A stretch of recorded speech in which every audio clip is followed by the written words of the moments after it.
உங்களுக்கு எங்கே வலிக்குமா வச்சிட்டாரா? பதில் சொல்லு. வாட் இஸ் பால்டாயில்? எனக்கு பால்டாயிலுக்கு என்ன சம்மந்தம் கேளுங்க. ஏன் இப்படி சொல்கிறீர்கள் கேளுங்க. பேச முடியாதுல்ல.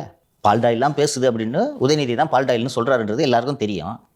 டிஎம்கே ஐடிவிங்கில் பதிலடி கொடுக்க வேண்டியதானே. யாரை பார்த்து பால்டாயில் என்கிறாய் என்று சொல்ல வேண்டியதானே.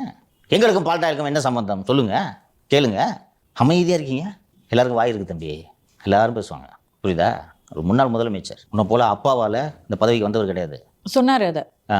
உனக்கு என்ன அடையாளம் இருக்கு? கலைஞர் பேரன் மு.க. ஸ்டாலின் மாதிரி, அதை தவிர உனக்கு வேற என்ன அடையாளம் இருக்கு? சரிதானே, என்ன அடையாளம் உனக்கு?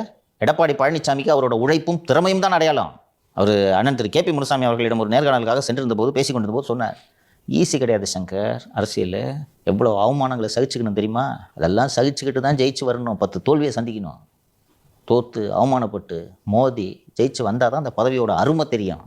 என்ன கஷ்டப்பட்டு இருந்தாலும் எல்லா அவமானத்தையும் பட்டுட்டு வந்தாரியா.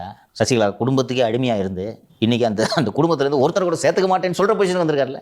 இது அவரது திறமையின் காரணமாக. அவர் சொல்வது போல் ஸ்டாலினோட மகனாக பிறகாமல் இருந்தால் உங்கள் திறமையும் உங்களை துணை முதலமைச்சர் ஆக்குவாங்களா? அப்போ வார்த்தைகளை அளந்து பேச வேண்டாமா?